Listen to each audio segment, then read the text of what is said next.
On his podcast this week, Joe Rogan hailed Robert F. Kennedy Jr.'s position on the COVID-19 vaccine and blasted the media for working to keep him quiet. Here's a bit of that. They'll say that Bobby Kennedy is spreading misinformation where everything he said you can verify.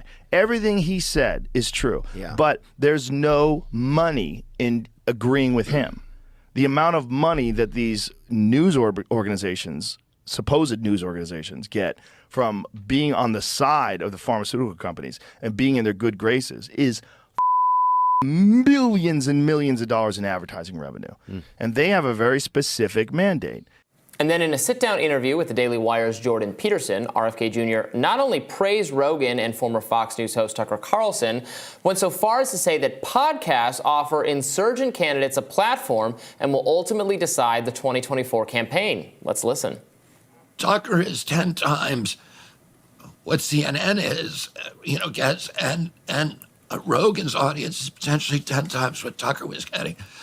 So I think the podcasts have the capacity this election for reaching people and allowing, sort of dissident and insurgent candidates like myself to end run the corporate media monolith and to reach large numbers of Americans without going onto the networks.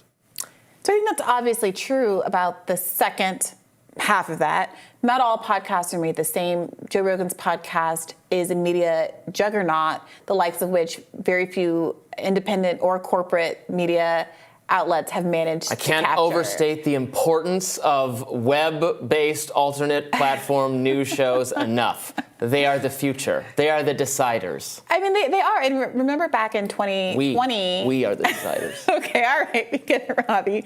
Remember back in 2020... when Bernie Sanders went on Joe Rogan, or he was invited on Joe Rogan, there was a huge media backlash, I think in part because there was a recognition about how that was an end run around the mainstream media.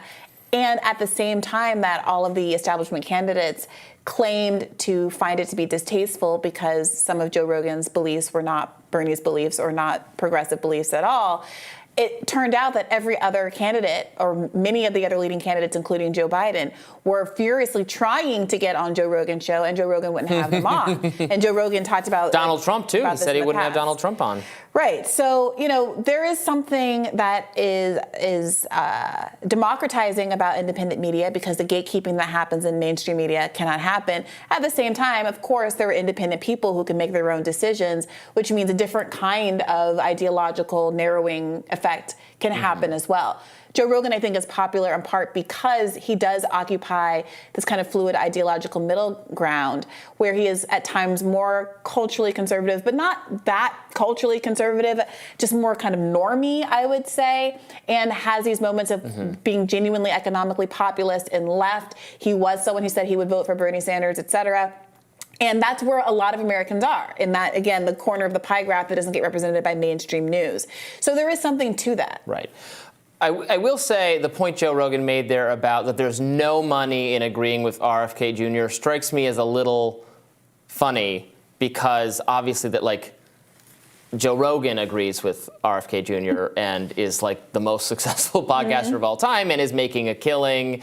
And then, RFK Jr. is on with Jordan Peterson, who's a commentator for the Daily Wire, which is this super successful conservative media organization that has tons of money. It was prepared to throw Steven Crowder $50 million, which he laughed at as not even enough. So while I absolutely agree with the overarching point that, yes, the mainstream media is very bought into positions that are taken, that overlap with what the pharmaceutical industry wants in ways that I think can be harmful and structure the conversation, although usually not exactly because of direct advertising pressure, but just because of the ideology in my... I disagree. Let me finish my point, and then you can say what you think is wrong with it. But mostly it's just an ideological predilection toward the same kind of... The elite view happens to align with the everybody needs to get vaccinated, all that kind of stuff. So I see the point he's making about the power of money and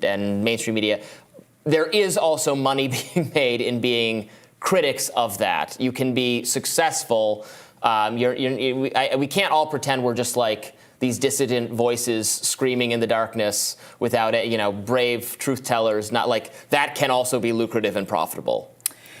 When your critique is superficially, even substantively counterculture and anti-establishment, but doesn't call for any changes that are actually threatening to the establishment, you are likely to find a lot of people with a lot of money that are willing to fund your ideological project, your media project, because you don't actually challenge their ability to make money under the system as it currently exists. And so while there is obviously a lot of money to be made by people who brand themselves as the intellectual dark web or heterodox thinkers, and there's a whole media culture about that, which I am engaged in and a part of in some small way, there's a difference in terms of how much money people earn and how much of a platform they have between people who are saying, Biden is bad and mandates were bad, et cetera, but who aren't advancing a kind of politics that would go to the heart of the pharmaceutical industry, cutting subsidies to the pharmaceutical industry, making a critique of how it is the Democratic Party and Republican Party both take millions of dollars from pharmaceutical lobbyists every year, et cetera. And this is something that, I'm sorry, Bernie Sanders used to say all the time. You have to look at who somebody's enemies are and who they're coming after and who they're not coming after. And, this is part of why I do appreciate RFK Jr. because he does make, I think, a more substantive critique than most that are kind of in this broader universe. He said on his Twitter Spaces the other day, specifically, that there was this moment where Democrats historically did not take as much money from the pharmaceutical industry. They were critics of it. They tried to pass various kind of healthcare reforms. But then when Obama tried to pass Obamacare, RFK Jr.'s critique was that he had to make a compromise to get it through Congress. The compromise was no negotiation over healthcare, over pharmaceutical prices. This hugely it's popular to have negotiation. Every other country does it. It's why insulin is a tenth of the price in Canada, et cetera. But he threw the people under the bus to get Obamacare passed. And from that point on, made an unholy alliance, I think those were his words, between the Democratic Party and the pharmaceutical industry. And he talked specifically about how much pharmaceutical advertisements you see now that was previously prohibited for most of American history. It is now allowed. He talked about why it is that you see advertisements for, Raytheon and defense companies on Morning Joe, and it's how it's not because anybody who's watching Morning Joe over their cup of coffee is going to buy a ballistic missile, but it's because there is this relationship between the people with money and being able to control these media enterprises.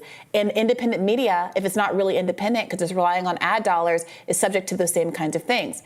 You brought up the Steven Crowder example. Steven Crowder had his blow up because his prospective employer said, well, if you get canceled by YouTube, if we can no longer make money off of you and sell YouTube ads based on your show, we're going to have to pay you less money, which from a business perspective is perfectly reasonable. But that illustrates to you how it is that there's always these tensions between the financial incentives that are causing these shows to be so successful and the content and free speech desires on the other side of it. Okay, but there are always financial incentives. I mean, you can be just somebody out on your own making videos. Your model is you have subscribers or something. I mean, if you go against what they think, if you infuriate them constantly, then they're going to stop subscribing, and you're not like it's not charity, right? This is news and entertainment. It's part of a business. Sure, there are those kind of incentives as well, but I think there's a very different thing. My point was you can raise money, you can be very successful by advancing these anti-mainstream ideas, and there's tons of examples of people doing that. I think that's true. I'm just saying that there's limits, and when advertisers are involved, it becomes less, I'm Brianna, and my audience isn't going to like it if I say capitalism is good, actually, so I'm going to stay away, or maybe my audience won't like it if I say, I went on a shopping spree and spent money that you think is inappropriate given that I'm talking about, socialism and redistribution. Let's say that's a more likely example. I see you shopping over there. That I think that's a very different thing than me saying I'm running advertisements for JP Morgan's credit card services, or I'm running advertisements for, something that is ideologically antithetical to everything that I do. And I think that has an effect. And I think RFK Jr. agrees that it has an effect. And that can exist even in independent media. The incentives are different. I'm just saying there's no escaping that at the end of the day, you're relying on the kind of integrity of the person involved, plus all of the financial incentives that are heaped onto their shoulders. Sure. Well, former President Trump and GOP presidential candidate Donald Trump seemed to take a page from RFK Jr.'s playbook yesterday. He released a statement announcing his Agenda 47, a campaign to tackle the growth of chronic illness and health issues, especially in children, writing, quote, "Too often our public health establishment is too close to big pharma. They make a lot of money, big pharma, big corporations and other special interests, and does not want to ask the tough questions about what is happening to our children's health."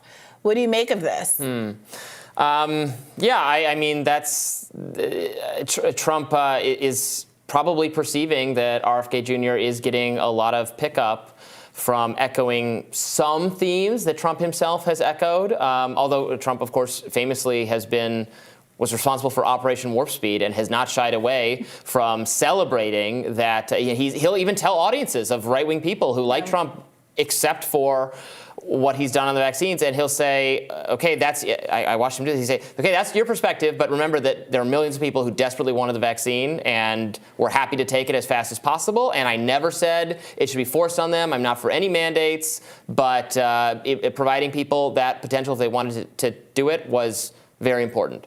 Honestly, that's a pretty good. I think that's a perfectly fine message to have. If Trump can inject some nuance into the conversation, Trump can jab some nuance into the conversation about public health by being someone with the position of having fulfilled a public health need at the same time as acknowledging that some of the public policy follow-ups were not necessarily well-tailored.